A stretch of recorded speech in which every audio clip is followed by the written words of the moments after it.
Hello and welcome to the Fit for Life podcast with your host, Alan Fitton.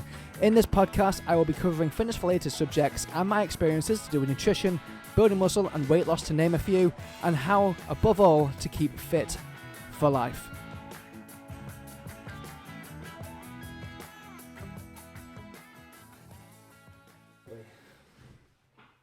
Right, hello and welcome back to the Fit for Life podcast. I'm joined with another guest today. My guest today is Mr. Wesley Gregory, a very good and close friend of mine. Obviously, I know very much who he is, and you haven't a clue. So today's podcast, we're going to be divulging very much into like mental health and talking about some of the stigma surrounding it, both of our experiences with it. It's going to be a very give or take conversation, not just going to be bullet points and the questions. He's going to be chucking them right back at me and putting me on the spot as well. So if you can tell us a little bit about your past, what you've gone through to get to where you are now.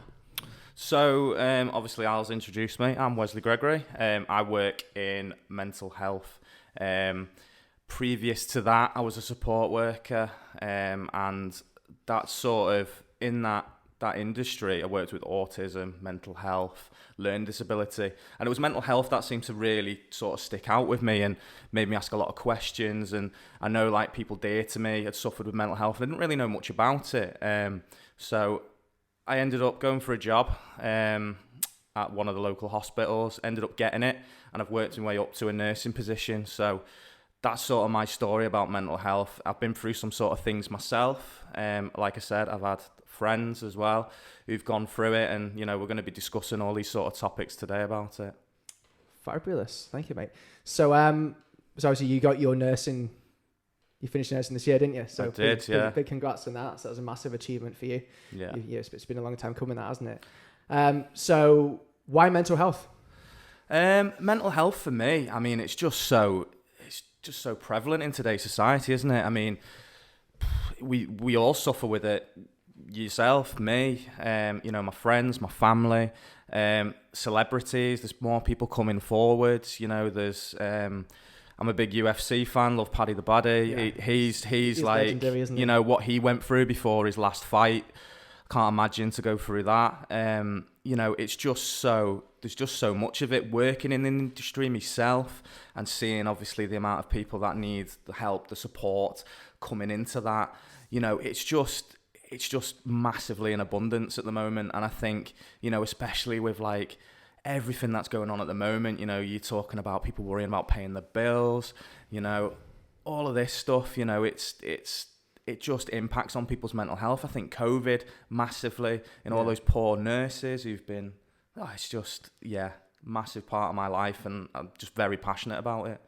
That's good. It's been a crazy few years, isn't it? I think you touched on COVID there, and I think we're not even seeing, I don't think, the negative outcome of that yet. I think it's still yet to hit home, isn't it? Yeah. And then, as you said about bills and everything hitting up tail end of this year, and how no words, is there? No, it's just mad what people have got to go through, and there'll be people who've never really struggled in their life who now all of a sudden will be struggling. Yeah. You sorry to like go on about COVID because we've had it for the last 3 years, but it's people lost their jobs. There were people in positions that had never been in that position before, and from my point of view, working in mental health, there were people coming through the doors who never would have been there before. Yeah. And it's just mad time. It's going to be quite grounded now when you're having people come through the doors that I guess they would never dream of being in that position before, but when things get on top of them through financial insecurity, not being able to pay the bills and all this kind of stuff, obviously people look for coping mechanisms, don't they? That's Which it. Obviously we'll get into a little bit further down the line. So just talking a bit more recently, obviously talk about your big success in mental health, being a qualified nurse, etc. But you've also gone through a massive weight loss transformation as well. Yeah. If you want to talk a little bit about that. Yeah, so it's something I've always yo-yoed with my entire life. I think from being a young child, from about the age of from 10, I sort of got this sort of complex with food, and I think it's something that has plagued me for a long time, and it's something that I've sort of got to grips with it and then dropped it and then got to grips with it and dropped it. I've just yo-yoed with it quite a lot. Alan can vouch for that, and but Alan's been a massive support with that too. And I think there's so many brilliant tools around now, and it's not about like how much you can lift at the gym. It's not about how fast you can run, how far you can run, what you can do. It's all about knowing your own limitations and just sort of making little changes. And I think sort of in previously, I've sort of just rushed into things, and I've like, you know, gone too drastic with calories or gone too drastic with exercise and things like that. And I think now I'm at the point where it's like, right, I know what my limit is calorie wise, calorie deficit, brilliant. I sort of stick to those calories and it comes off. I don't have to do an excessive amount of exercise. I'm a busy man, you know, I'm a nurse, I'm a father, I'm now a husband. So, you know, it's just busy life, and you know, you can't always get to the gym every day, or you can't go for that walk every day. But, you know, I'm lucky in the respect that my job, I do a lot of walking. Yeah. So I'm up and down the ward a lot of the day on a long day. So, and obviously I've got 2 young kids, so that keeps me on my toes. But like, you know, calorie wise, just stick to them, and it's come off. So it's been good. And, you know, the last couple of weeks I've not been good because we're human. You know, I got married.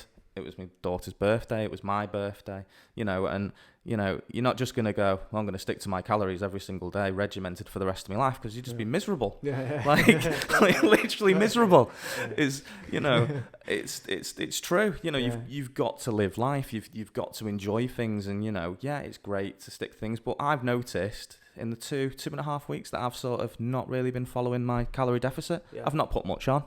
I don't feel really much different. Yeah, I might feel a bit sluggish some days, but overall, I feel great. I think the progress I've made, and, you know, now that everything's sort of, all the sort of the weddings out the way and birthdays are out the way and stuff like that, I feel like right now until Christmas, I've got a good solid 3-4 weeks where I can just get back on track, get going, have a few days off at Christmas, because Christmas would be miserable if you didn't. How are you going to eat those 15 boxes of chocolates? No, I thought you were going to say 15 boxes of pigs and blankets. If I'm honest. But yeah, or, you know, all the trimmings, you got to have it all, haven't you? I think it's balance in it. I think for a lot of people, finding balance is hard. From my experience of being bigger, I think it took me a solid probably 8 years to find balance. I think, because I think you've gone through seeing me bulk cut, put weight onto, and thinking that, if I put on 2 or 3 stone of like weight, I'm going to put muscle on, which is all redundant and is complete BS. But you go through those things and you learn from them. And as you said, you know, through the education that you have now of your knowledge of your calories and the way you eat, and you now know how many calories are in certain foods, you're now in true control of how you eat and how much body fat is on you. And you've got that control for the rest of your life.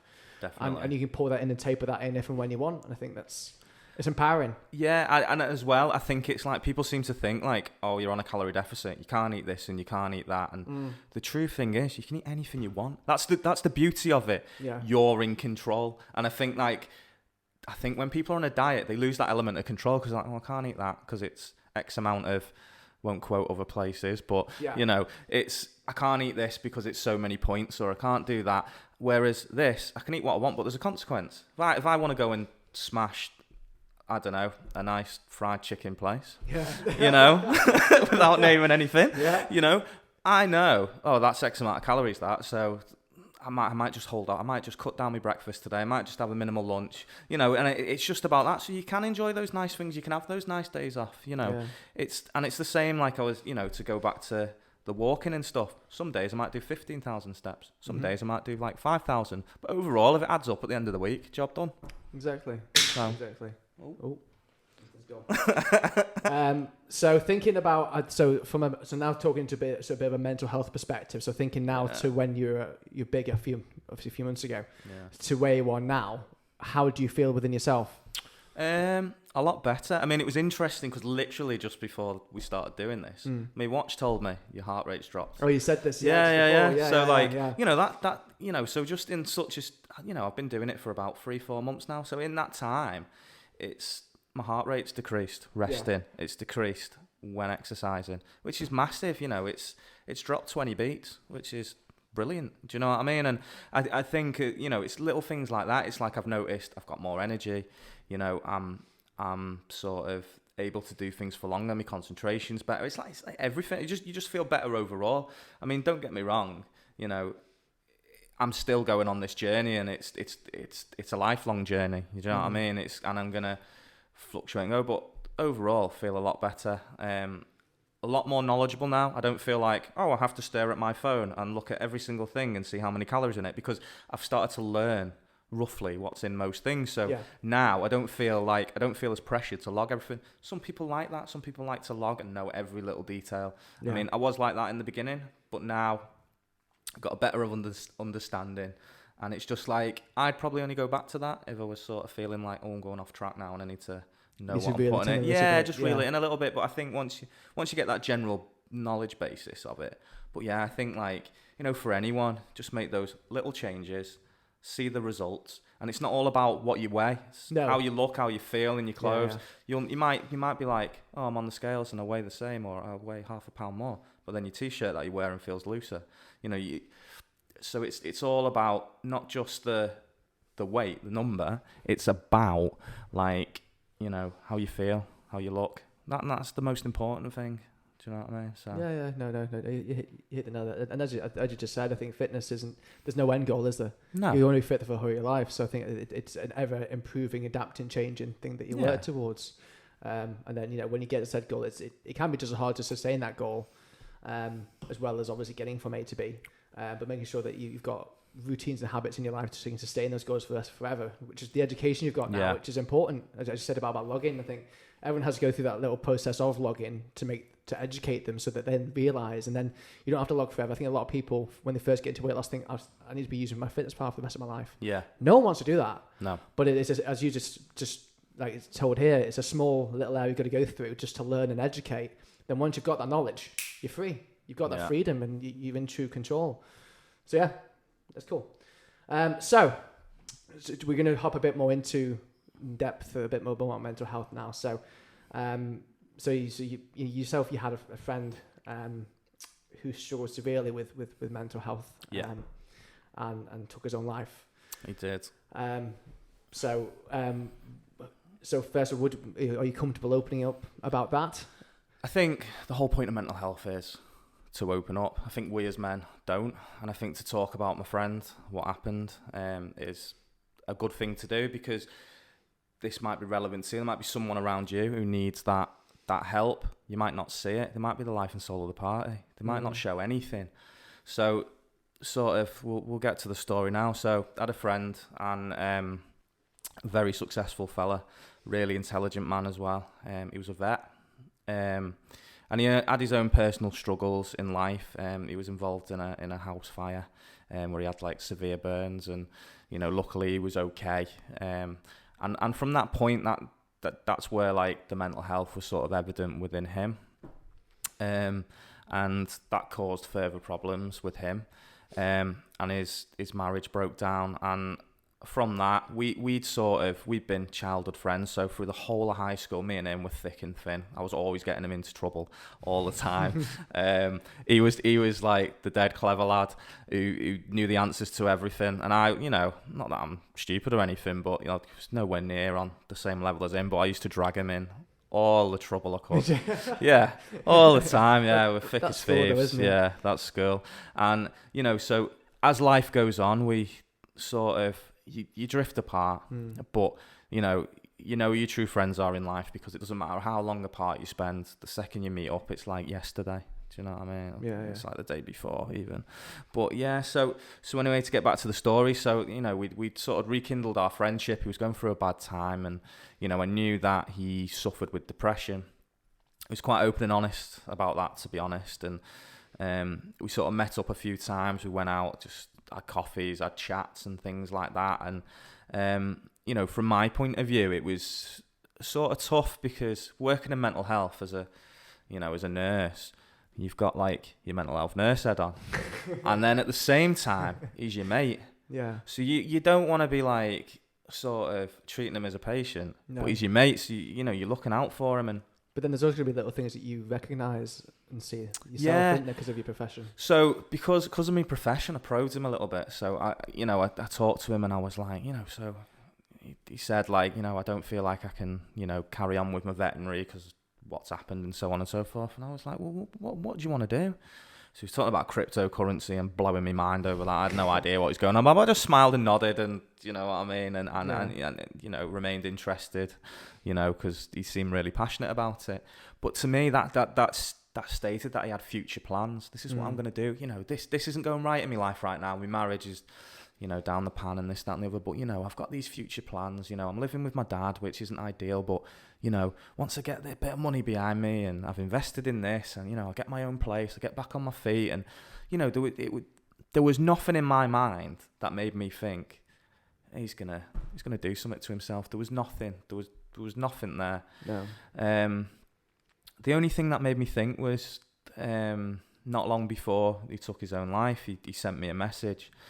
And it was one of those that, looking back on now, it was a bit of a sign, but I did follow it up. So, you know, he said something along the lines, you know, we were best friends in high school. I wish I'd made more of an effort after school. So I just sent one back, you know, thinking, oh, he's probably having a drink or something and he's a bit down, and just said, don't be daft, you know what I mean? We're seeing each other now, this, that, and the other. You know where I am if you need to talk and whatever. You know, I'm only a phone call away or a message away. You know, I know I've got the kids and I might not be able to answer you straight away, but you need me, mate, I'll be there, sort of thing. And he sent a similar thing to his ex-wife and his brother. To which I did find out later on that they'd managed to go around the house and they checked on him, and he was like, I'm absolutely fine, what's up? And they were like, well, you're sending these messages, and he goes, oh, I'm absolutely fine, there's nothing wrong.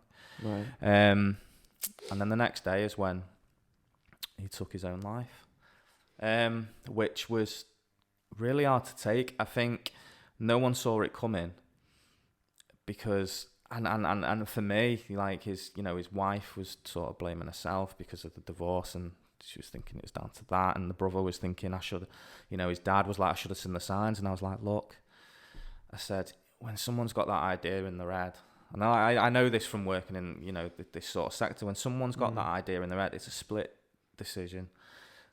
second decision, and he's made that split second decision, and like, that's it. He's gone through with it and he's done it. There's nothing you could have done. If he wanted you to know, he would have. I think the saddest thing is going to his funeral, seeing that room full of people, the amount of people, the amount of love, you know, not just from myself, but from all the people in there. You know, it was hard. It was a hard pill to swallow, to sort of see that many people and think, and he was so loved, and to think that he couldn't come to someone, and just say, look, I'm really struggling, and I think I'm going to do something. You know, and that's the saddest thing, is he didn't know how people thought of him and how people loved him. But at the same time, working in mental health, I understand people don't think like that. He felt this was the only way out. And you know, the irony of suicide is people think it's a cowardly act. And I can tell you for a fact, it is one of the bravest things anyone can ever do. And that sounds really daft in a way. But if you think about it, you know, if someone decides to take their own life, you know, that is so brave, because it's a big. I couldn't even imagine doing it myself. I don't know about you, Al. No. But like to actually do it, to say it and say, oh, I feel like I don't want to be here anymore, but to actually do it, two different things. Yeah. So it's like I said, the irony is it's the brave thing to do, and I just never been there myself. No. And you know, it was his only way out. He didn't obviously feel like, I think he knew people would miss him, but I think he just couldn't deal with what he was going through in his own head anymore. Do you think? Do you think he was? Firstly, obviously, so sorry. I know what I've said to you before. Yeah. It's a horrible thing to go through. Do you think he knew he was as loved as what he was? Obviously, you said seeing all the people in. Yeah, I think he did, but at the same time, I think his struggle outweighed the love. I think that's the only way I can look at it, is like from our point of view, from his friends and his family, like, we didn't pick up on it. We didn't, and I think it was not just failings within, you know, like what we weren't seeing or whatever. I think it was just fails within the system itself. I think, you know, like I touched on from the beginning with him, it was like, you know, there was no sort of real support when he had his accident with his burns and stuff, and he was never the same again after that, really. It was like something changed, which it would do. It's a life-changing thing. And, to go on and do your veterinary degree and be a practicing vet and, have such a passion for animals and stuff is absolutely phenomenal. But yeah, I think the support wasn't there. And then obviously when the depression set in and stuff, I think, there's so many people that get missed through mental health, and that can be down to them it's not always on the individual. It could be down to them or, people around them not getting them the support they need, the lack of support, not knowing where to go, not knowing where, what to do. And just, I think the lack of funding in the sector is a massive thing as well. So yeah, but the closure I take from it is I feel like I did everything I could as a friend. I was there for him. I listened to him. Like I said, he had future plans. So for me, it was a massive shock to me, as you were there when it happened to me, and and I was quite open and talked to you about it, and I think like that's the best thing you can do, is like talk about these things. And naturally, like anything in life, you start to question everything. You're like, could I have done this? Why didn't I know? Why why didn't I ring him? Why didn't I go round? All these questions pop into your head, but you can only do what you can do at the end of the day. And if you've given your all and done everything you can, you can't feel the guilt, because I wasn't in control of him taking his own life. That was his decision. Yeah. And he was in control of that. And if you have been affected by this yourself and you've got your own experiences, you can't beat yourself up. You know what I mean? You've just got to sort of remember the good times, remember what you did, and that's all you can do really, is remember them in a good light. Yeah, no, 100%. I think it's, you touched on it being a brave thing. I think it's very brave. I can't think of anything more scary to take that step. I mean, I don't think I've ever dealt with, but I don't think I've ever been in that bad of a mental state for that to cross my mind. But just to try and understand the level to which they get to with that, and to have that negative effect, the mindset must be in such a bad mental place for that to even happen. It's a big thing taking your life, isn't it? And whether you got people you're leaving behind or vice versa, that individual must be in such a toxic headspace to even think about doing that. It's hard to kind of relate to. Yeah, and I think the thing is, it's usually men over women statistically. Yeah. Between the ages of 20 and 50, that do take their lives, and and we'll discuss in a little bit, I think, about what our thoughts are on that, and why men don't open up. But I just think it's just there's not many words you can say really for suicide. But I think if you've obviously dealt with it yourself, you've been someone who has, or you've been there yourself, you might be listening to this and you've attempted suicide. Do you know what I mean? And you're recovering. Every day is a battle, isn't it? Yeah. We've all been low, but I've never been, like I said earlier, I've never been to the point where I don't want to be on this earth anymore. But I've had points where I'm just like, I can't deal with today, or I can't deal with this, or I can't deal with that, or But yeah. No. Thank you for sharing. Not a problem. So moving on to so obviously we live in, so we're jumping into that next subject now really. Obviously we live in a society where men don't open up enough about their mental health. Our generation is very much we're told to put up and shut up. You just crack on. You just you don't kind of put a flag up. You just keep your head focused, refocus, and just crack on and shut up and crack on. What do you believe could be done to improve this? I think education. I think that's the main thing. I think getting kids to talk about things earlier on in life, I think would be a massive thing. Yeah, I mean, like, don't get me wrong. I don't expect people to go into a reception class in a school and start talking about suicide. I think that's a bit extreme. Like, but education. Education's key to everything in life. Yeah.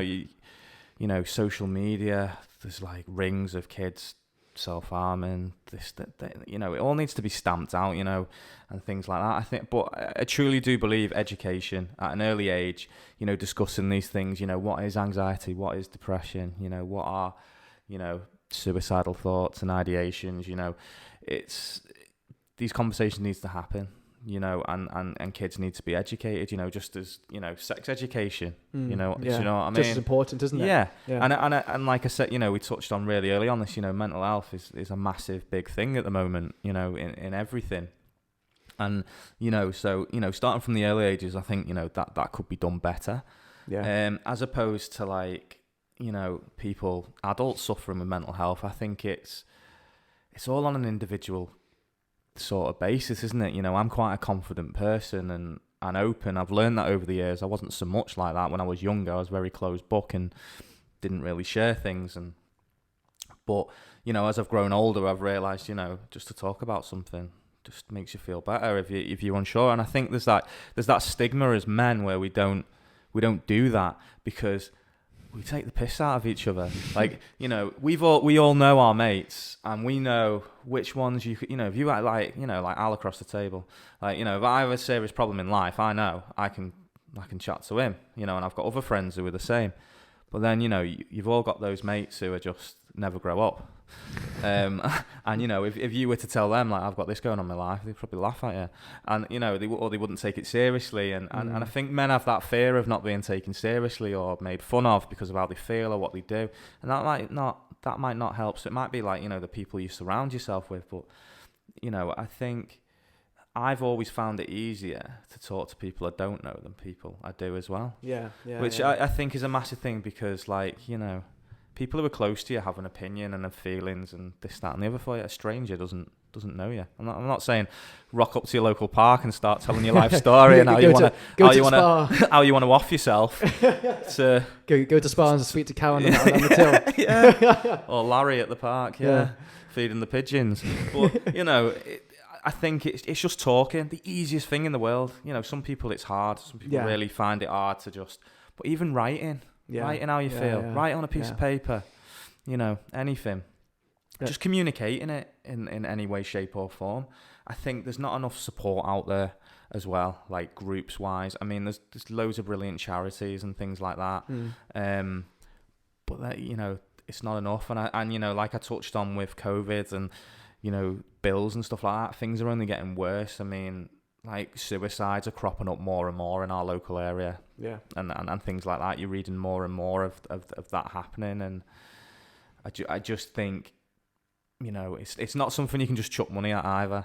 No. You know, you need the right infrastructure, the right people, you know, and like I said, education. And I think, you know, if we educate people as well, you know, on suicide and how people are feeling and the sort of signs and to pick up on. But then again, it's not always that simple. You can have people who are the life and soul of the party and they do it. And have a massive front on them. Yeah. You know, like Bobby Williams. And it's just a big mask. Yeah. You know, people live like that. Yeah.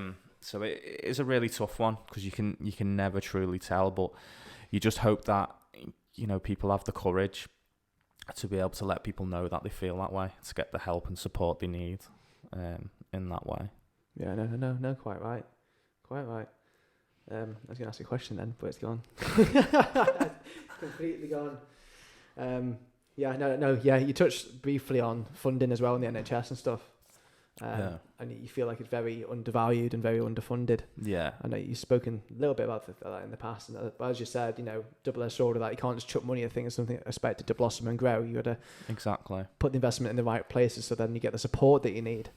I think as you said, I think the biggest thing is that we just talk more, and I think schools and definitely. Yeah. And I think you got to look at now. I mean, compared to where we are now, compared to 10 years ago, it's like leaps and bounds, isn't it? We've come a long way, but I think it's just realizing that, by God, we've still got a long way to go. You know, to improve things further, still, don't we? Massively, yeah. I you know, there always is a long way to go, like there is with everything. Yeah. You know. But like I said, you know, you can't just chuck money on it because that money's got to come from somewhere. Mm-hmm. And you know, it's not always about money. It's about the infrastructure, the people in there, like I've said. So you know, it's recruiting the right people, with the right skills, and the right mindset. And you know, I think as well, a massive thing as well is just including people who have been through it. Yeah. Who I think that's quite a big thing, that really. Yeah, because I think a lot of people, like I've on my journey doing my nurse training, I've met people who have been in mental health wards, who have mental health illnesses, and I've said to them like how inspirational you are as a person to go through that and to flip it round to the other side as a career, and then go back into these places as nurses or whatever.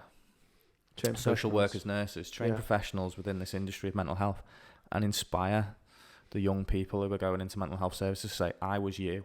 I was doing this. I was doing that. Look at me now.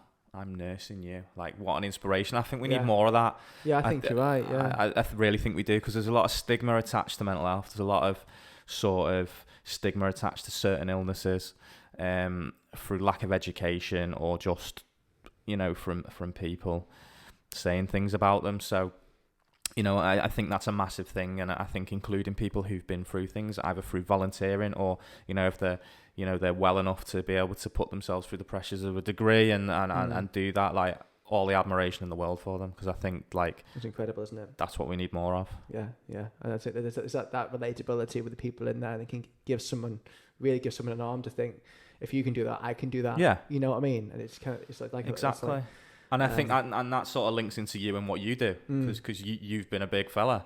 Yeah. Do you know what I mean? You've lost, like we said before, so like, that gives you a good education base, because you've been there. You know how people feel.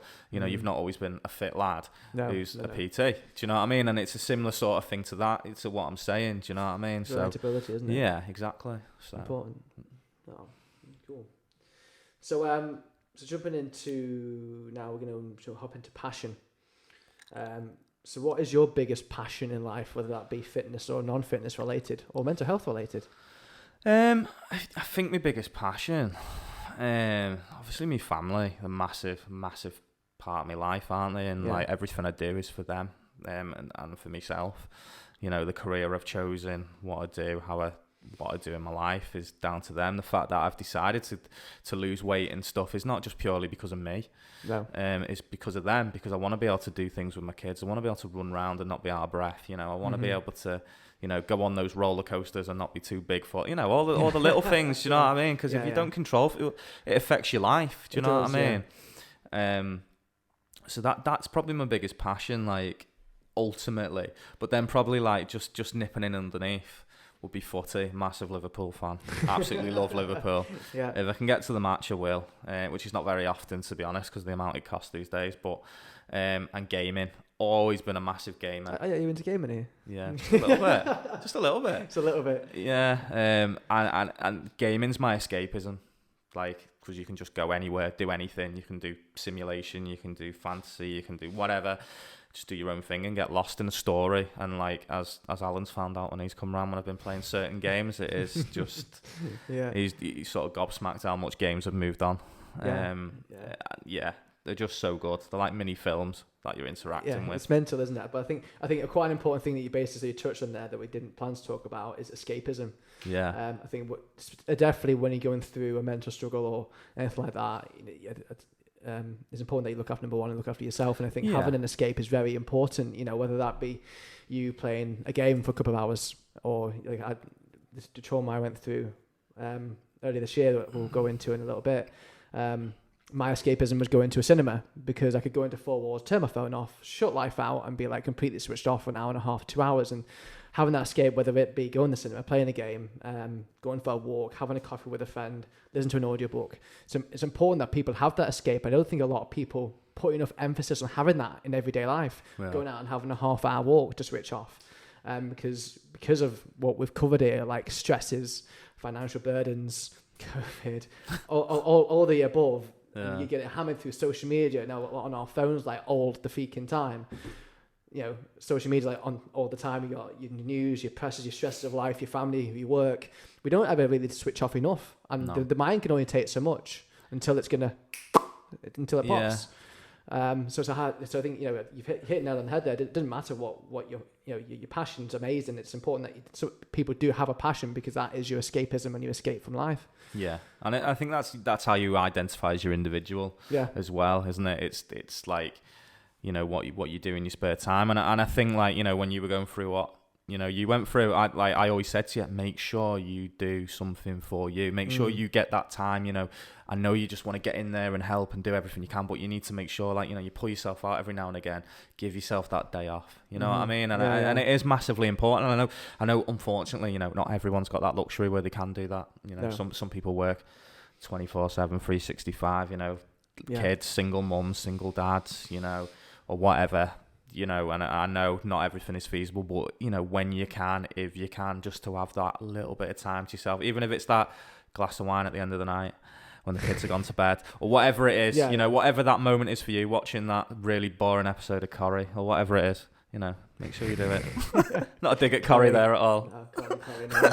EastEnders. Speaking of EastEnders, doesn't think he just passed away? What's her name? The biggest EastEnders character, the old lady. Dot Cotton. Is it Dot? I don't think it's Dot. I think it's someone else. I don't watch it anymore. I don't watch it anymore, but it was on the so radio. You dragged it into the podcast for no reason. Yeah, for no reason whatsoever. It was on the radio the other day, and a name was brought on. It's going to be the big funeral on TV. So whoever's on EastEnders support Love on here, comment who it is. I can't remember who on earth it is, but it's someone big anyway. So food. What is your favourite food? And where are we at now? That's complete train of thought. Are you a foodie? Yes. In short, yeah. Well, we'll see you next week. Over with. Done. Nah, pizza, mate. Oh, ever since I was a kid, it's just the best thing in the world. It doesn't matter what you put on it. You can even have chocolate pizzas. It's a bit weird, that though, isn't it? No, it's pizza. Is it really a pizza with chocolate on it? Of course it is. Is it? It's round and it looks like a pizza. Yeah. Have you had one? Yeah. No, I've never actually had one. There you go. That's why you're so against it. Probably. Since Tennessee, the acclimatization has been harder. But no, pizza. Just everything. Pizza. You can change the crusts. You can change. You can have thin. You can have thin and crispy. You can have deep pan. You can. Stuffed. Stuffed. Exactly. I think Domino's do like a hot dog in the crust, don't they? Yeah, that's wrong. Have you tried it? No, wouldn't. No. It's out there, isn't it? Yeah, but like, and in America they do those. Is it pizza pies? Yeah. Like a proper thick. Like Chicago ones, isn't it? Yeah. We don't have that over here yet, do we? So if anyone's out there listening, start off a restaurant and do them. Get on it. Yeah. Get on it. But let's face it, we're always like 10 years behind America, aren't we? Yeah. But I'd definitely say pizza, because it's just so versatile. You could eat it every day and it'd be different. And Italian food. The biggest thing though, that I already know the answer to this though, pineapple in your pizza. No. I think it survives. I think it's great. Well, it's Marmite, innit, mate? It is, yeah. You like it or you hate it. Like, I'm very much like, I like my pineapple to be pineapple. Mm-hmm. On its own? Nah, cinnamon. Cinnamon. On a cinnamon, barbecue. Brown sugar. Yeah. From Ben Brazil. Absolute go. Well, on top of a nice piece of gammon. I'm not a sweet and savoury person, mate. Oh, no. I like me sweet to be sweet and me savoury to be savoury. You're not a fan of barbecue either, are you? No. Yeah. No. But saying that, I did have barbecue beef yesterday, so did you? Maybe I am, yeah. Oh, my maybe God. Bento box. It was fit, actually. Is it? Enjoyed it, yeah. Taste of From Mr. Sainsbury's. Yeah. But yeah, I'd probably say pizza, pasta, just Italian food. I just think it's so versatile, it's so filling. It can also be, obviously maybe not pizza, but you can chill it down and, make it less calorific if you want. Same with pasta, just chuck more veggies in. Mm-hmm. And Wes is a very good cook of pasta. He's all right. He dumps himself down here, but he's a phenomenal chef. I reckon if he had a different profession in life, it would have been being a chef. I think I would do. I enjoy cooking, but the only way I'd ever do it as a career is if I could have my own restaurant and my own menu, and you've got to work your absolute bollocks off for that. And I've already picked nursing as a career, so unless MasterChef comes a calling, might be a shout one day just to see what I can do. But yeah, as for cooking, love it, enjoy it. Try and get the kids involved as well. Yeah, you got your daughter's just starting to cook now. Yeah. She the other night she wanted a curry, so we just made one from scratch. Yeah, loved it. And I think getting kids to do stuff like that at an early age is just so beneficial, because God, when I went to uni, the amount of people that just 8 out of a packet or a microwave, and there's me in the kitchen like, what do you want? Al dente. I think it's important, and then and it sort of links back to the nutrition, doesn't it? What you're eating, what's going in. It's not all processed. No, you're doing things from scratch. I know it can be expensive these days, but if you can, try and get yourself making a couple of meals from scratch a week if you've got the time, or batch cook, because it's totally worth it. Yeah, and you get that self-accomplishment. There's nothing better than cooking a plate of food for someone and then them going, that is fit. Yeah, no. That you've done for me many a time. Yeah. Because you put me to shame. Time and time again. Okay, so go a bit back in depth now, really. So struggle. So what has been your biggest struggle or challenge so far in life? How did you combat it, and what did you learn? So I'll probably say my biggest struggle in life, I mean, other than, losing my friend recently, it's probably in my early 20s. I was at university studying a degree. And whilst I was at university, I lost both my grandparents in the space of a week, and I was very close to them. And for me at the time, I didn't feel like I could properly sort of grieve or deal with it, because it was my mum. I lost both her parents. So for her, she just lost a mum and a dad in the space of a week. And as much as my grandparents meant the world to me, like, that's her mum and dad. So at the time, I just didn't really feel like I could deal with it. I smoked a bit of weed back then. But that's gracious, a bit. And basically, it just escalated quite rapidly to the point where the best way to describe it was, if I was asleep, I wasn't stoned, which is bad. And it got to the point where it was just non-stop. Like I wasn't going to uni. I sort of flunked my degree because of it. And this went on for months and months and months. Well, I'd say not months and months and months, but probably about three or 4 months. I was like this. And I think at the time, I'm such a mentally strong person. Like, I think that's what I found out through my life. Like, I'm a pretty resilient person. I think I get that from my mum. My mum is really resilient, and she's done many things for our life. And I think, like, you learn from the best, don't you? Yeah. And I think part of me was like, I don't want help. I don't want help. I don't want help. I wouldn't accept. It took me a long time to accept that both my nan and granddad were gone. And I think part of that was just down to the grieving. Whereas, my friend who, the grief was there instantaneous, because it was a shock. Whereas, my grandparents my granddad was in a home, so it was expected. But my nan, she had a heart attack from a broken heart.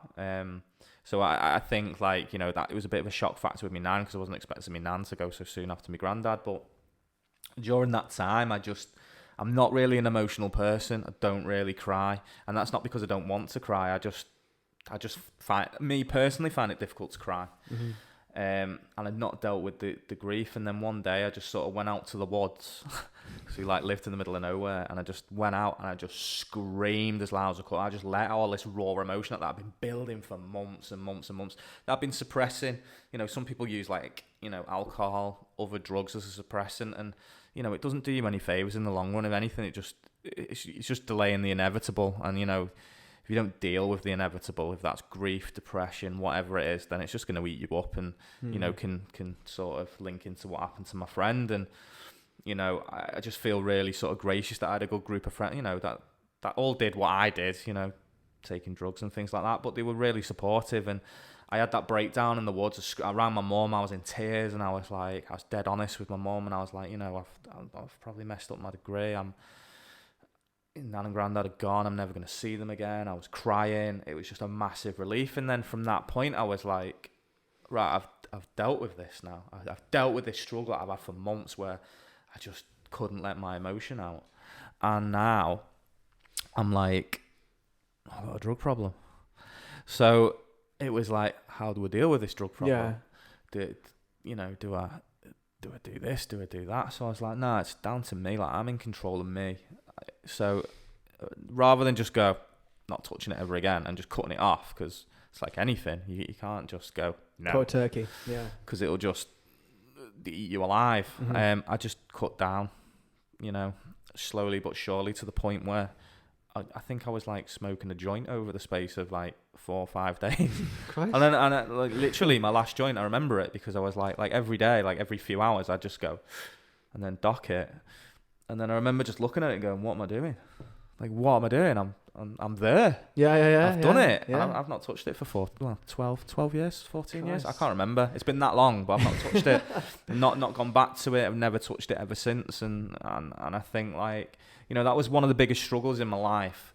And what I learned from it was how resilient I am as a person. You know, if I can, anyone back in the day when I was in my early 20s and I went, I'm not going to stop smoking weed, would never have believed me in a million years. No. You being one of them. and you know, and to get to that point and sort of prove myself right and everyone else wrong sort of thing. And I think, you know, my parents, they never knew how bad I was, because obviously as a young man you drugs have got a stigma attached and you don't want people to think ill of you, especially your parents and things like that, you know. But you know, I got through that through my friends and myself. You know, I had an abundance of support, and I think, you know, if I'd not had that, I could have quite easily ended up somewhere, you know, like a psychiatric ward or whatever, you know, just through the depression and things like that. So yeah, so that was probably the biggest struggle, and I tell that story to the patients I support on the wards, because I think like we're all human, we're not perfect. We've all done things we're not proud of. You know, it's life experience, it's addiction, you know, and if you can relate to someone on a certain level, they've got more respect for you because they don't think you're this perfect person who's just telling them what they want to wear or what they want to do. They see you as a person, you know, and I think, you know, you can't tell everyone your life story, but, you know, there's certain parts of your life that you can share and hopefully inspire people and be relatable, you know, because, you know, if I'm talking to someone who's got drug addiction on a ward and they're like, you have no idea what drug addiction's like, and I'll be like, well, I do. Maybe not with that drug. No. But, you know, this is my story and what I've been through, and you know, they look at you and they're just like, wow, you know, you were like me, or you've been through something similar. It's the same with suicide, with grief, and you know, and things like that. You can talk about these things. So yeah, I think like struggles only make you stronger. That's life. Life's there to test you in many different ways. You know, you've been tested this year massively, and you know, detriment to yourself and everyone around you. You know, and it's like, you get one sort of kick at life, don't you? And and things get thrown at you, good, bad, you know, and you've just got to deal with them as they come and just be you and get through them. And if you can get through them by yourself, amazing. If you can't, reach out, get help, talk to people, open up. And I think that's what this has all been about. It's just opening up and talking to people, and that's exactly what I did when I was struggling. And that sense of relief and sort of support you get, which if you never open up, you'll never know, will you? No. So I think that's like what everyone needs to do. But obviously, everyone doesn't feel comfortable doing that. No, that's true. So, but I think there's so many things out there now. Like you can go on forums, you can go on, go on sort of social media. You can, not that that's the greatest, but it's out there. You know, there's charities, there's organisations, there's friends, there's family, there's support groups, there's, if you're in school, if you're in college, if you're in university, if you're in your job, you know, there's all these places that are there to support you. And I think like the best thing you can ever do with anyone is just be non-judgmental. Completely hit the nail on the head there. So you were saying before about, you know, life struggles at you, and one of my favourite captions is learning how to dance in the rain. And I think that is life, isn't it? I think the life will chuck, you know, exterior stresses at you, no matter what it may be, whatever those things are, but it's learning how to cope with that, but laying on people around you for support, to help you obviously push on and kind of like go through that. I'll jump a little into what happened to me earlier this year. I'll open up. I'll hand the mic to you then, lad. As Wes said, I'm very lucky to have Wes, because he was very much the shoulder I lent on from this last year, or before this last year really. My mother got diagnosed with motor neurons disease, and I was kind of the primary person here, as well as my father, to help care for her and to keep her smiling and keep her independence. And it's a double-edged sword of the fact that I was the closest I've ever been to her. But then also with that, it's probably one of the most challenging things I've ever done in my life. And, emotions and watching the person you love so much deteriorate so much every day, and witnessing that day by day, and someone that you love so much and someone that you wish you could probably, if I could have chopped my arm off and given it to her. Sorry, I would have done. I think that's about that. So that was challenging as hell. But like anything, if I bottle things up and didn't deal with things or let out to like what's here, or the people in my life, and work on myself and taking me time, as what was said earlier, about taking me time, and I wouldn't have dealt with it as strong as what I did, or have been a strength for her in that time, which is what I had to be. I had to make sure that she was strong and that she was, kept her independence as long as she could, and made sure that she was as happy as what she could be going through what she went through. But then also looking after my own mental health. And as I said, this young man across the table from me messaged me daily to make sure that I was doing okay, which I'll eternally be grateful for. And yeah, what I'll take from that, it's as I said, I think it's very easy to, when you're going through situations like that and hardships, it's very easy to switch off and to just think you need to rely on yourself and not outreach to others and switch off, which is probably before that. I was very guilty of that. I think Wes knows I'm quite a private, quiet individual, and I'm probably more open now than I ever have been. Behold the probably like 30-minute voice notes that I heard on the daily. Don't remind me. I know. What are you missing? There's some serious length in there. But that was my way of getting things off my chest and dealing with that hardship I went through. And yeah. But like, to interject, that moment that just happened on camera then is what we're talking about. What we're talking about, the whole point of this podcast is about being open, being able to be emotional. Do you know what I mean? Like, and you see that on Alan's face, and like, I wouldn't have done any of that stuff. Do you know what I mean? Like, if I didn't genuinely care about him and his mum and what the family were going through, and we've been mates for years, and I'm happy, that he feels that way, and like, I used to send audio notes and tell all these mad stories. His mum would love them, and like when I found that out, like it just brought me such delight to think like, oh, do you know what? I'm making a difference to her day. You know what I mean? I'm not even there, and I'm making a difference. Because she was a very private lady, wasn't she? And she didn't want people to see, obviously the disease take over and stuff. So, but yeah, I just think that moment that's captured on camera is very important for everyone to see and for everyone to witness. You don't see that side of Al very often, and you've seen it in a podcast. We're talking about things that are personal to us. Yeah. I don't show a flicker of emotion because I've got a heart of stone. I haven't really, but it's I've got my best mate crying about how nice I've been, and I'm just sat here like, oh well, okay, that's lovely, thanks, Alan. That's nice. Moving swiftly on. but no, that's what it's about. It's about people being able to feel like Al feels comfortable to do that. Some people don't. No. Do you know what I mean? And that's what this is all about. It's all about like people feeling comfortable, people opening up, people, getting the support and help they need, and being able to show their emotions. Yeah. Do you know what I mean? And that's a perfect example right there in a nutshell, what this is all about, and what today chatting for 15 hours has done. Is it about finding your voice, isn't it? Your voice of whatever you're comfortable outlaying with it, as you said, through a forum, a text, a group of people, one person, a friend, a family member, no matter what it is, finding that there, so for you to rely on and to get out in the open. And obviously, if you're not sort of watching the video, you're listening to it, then you won't see it, but you'll hear it. Thanks for that. YouTube, the Fit for Life podcast. You'll see me break down and have some tears. But yeah, no. And as Wes said, it was a lot to me in that moment. And as he said, he made my mum chuckle more than once with some of his outrageous stories and things, which I cannot share. No. On this podcast. I can probably find them somewhere actually on my WhatsApp. To be fair, amongst the archives. But no, he's been a very good rock to me, and I'd be lost without him. And yeah. So we'll move on a little bit from that now. So change.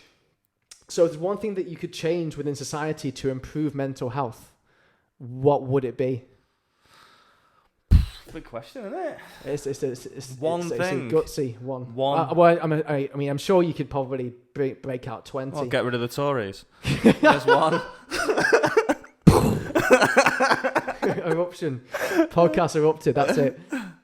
Nah, I don't think there is one fundamental thing you could change. I think, as I've discussed earlier on, I think that there's so many things, but I probably say the key thing is education, because I think you get that instilled from an early age, it can only get better. Yeah. You know, and I think if we destigmatize, you know, from a young age and things like that, like we have done with disabilities. Do you know what I mean? Yeah. You know, like my kids are very accepting of race, disabilities, and things like that within schools. You know, like I was when I was a kid.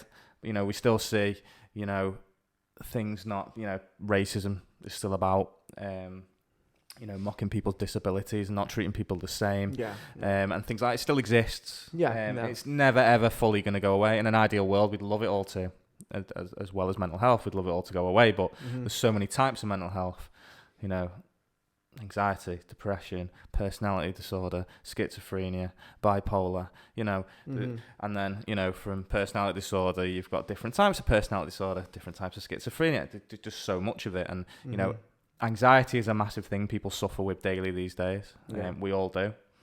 You know, to a degree. Depression, we'll all have a depressive episode at some point in our lives. Unless you're Mr. Blobby. I think he's always happy, Mr. Blobby. I think so. Yeah. From what I've heard, he is. Yeah. And for any of you who don't know who Mr. Blobby is, Google him. So showing our age there, aren't we, at the same time? Yeah. But yeah, I like I said, education.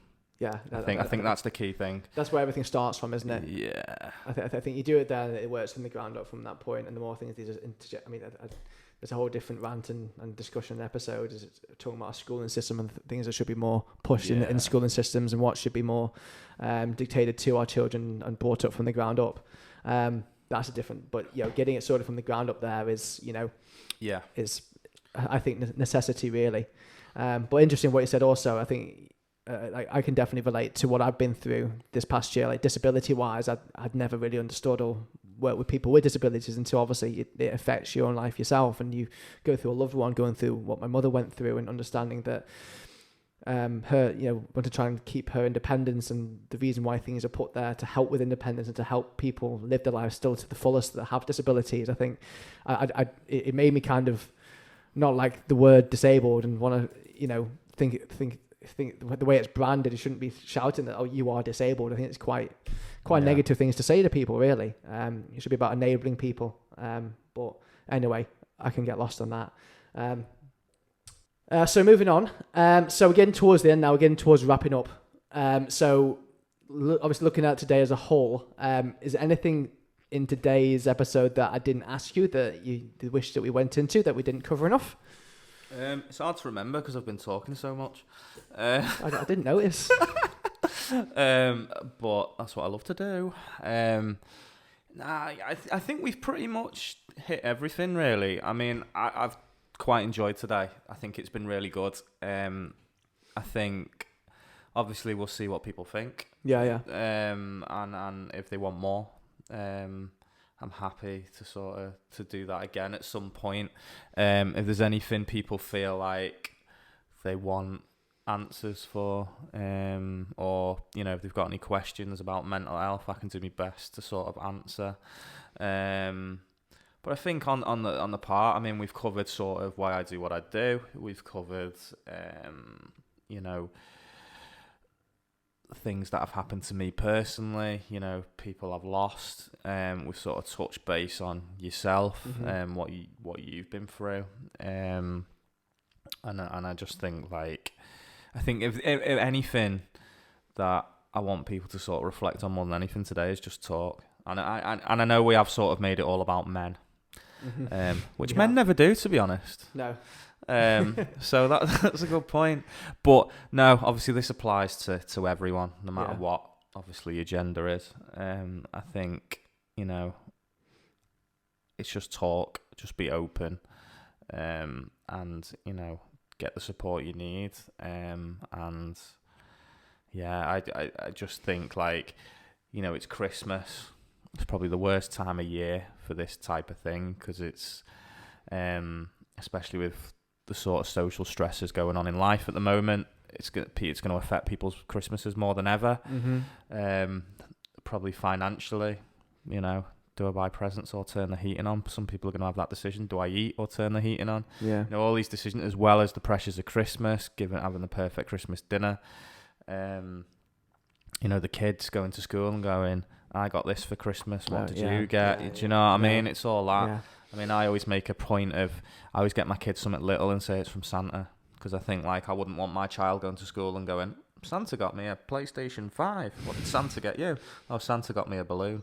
Do you know what I mean? You laugh, but it happens. Yeah, I know. I understand. That kid doesn't understand why that kid got a PS5 and I got a balloon. Yeah. They might love the balloon. Balloons might be their favourite thing in the world, and it's the most perfect balloon ever, but it's not PS5, is it? No.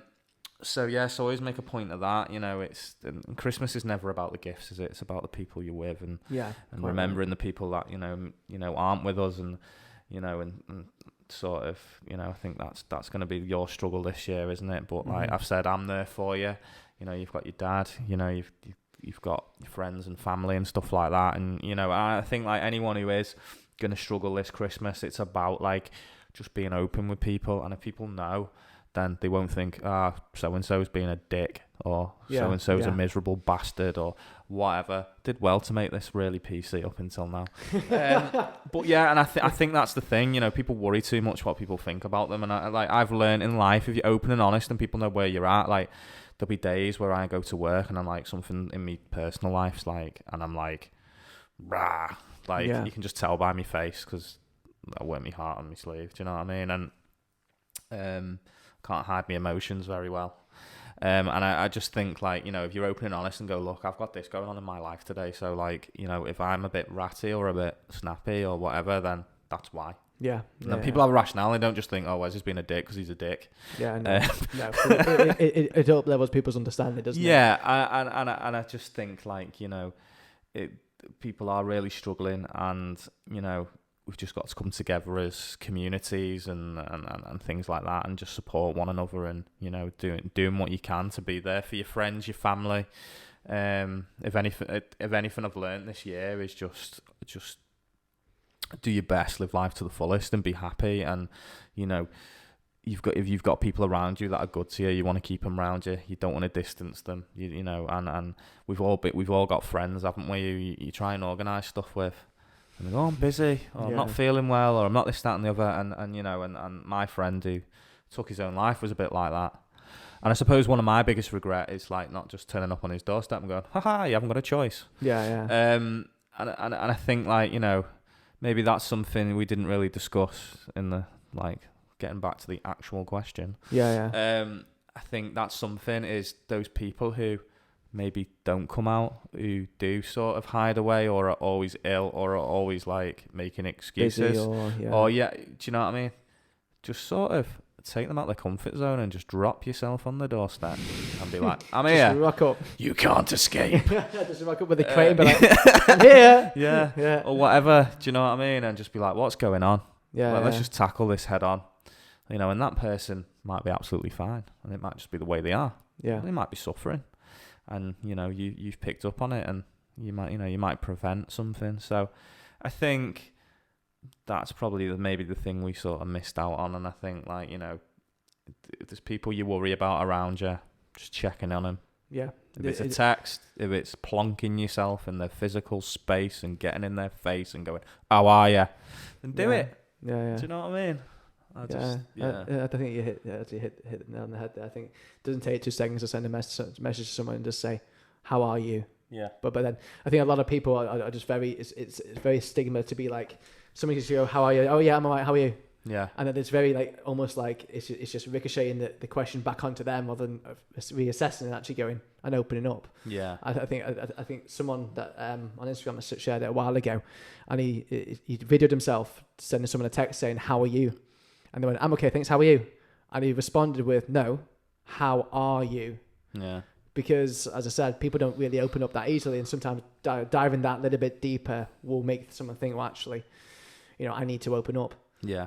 And being that person to make sure that they open up to you. So yeah, I think that's it. I think that's a wrap. I think that's just pretty much done. So thank you for coming on today, Wesley. It's very much appreciated, mate, for your time. Not a problem. You're a busy man with the family and work and stuff, so it's very much appreciated hopping on here today. Do let us know what you thought of this today. It may be coming in a two-parter because, by God, this is lengthy. It's like Jaws, this. But it's been an absolute pleasure, and I think it's been really refreshing, and it's been a great conversation about the topic. And I think in future, if we want it, I mean, there's a lot of topics we can still cover. We're not even going into like men's pattern boldness and all that kind of genre as well. That's a whole different venture we can go down in the future if we want to do another one. But now, so I think the biggest take home is let's just reach out to people, make sure that they're okay, make sure that you're okay and you're looking after yourself. Mental health is massive, and it's something we only ever learn more about, and it's so important that we have an emphasis on this going on forward. So thank you once again, Wesley, very much appreciated. As I said, feedback if you will, guys, that would be absolutely super. That is a wrap, and I'll catch you guys in the next episode. I'll see you soon. Cheers, guys.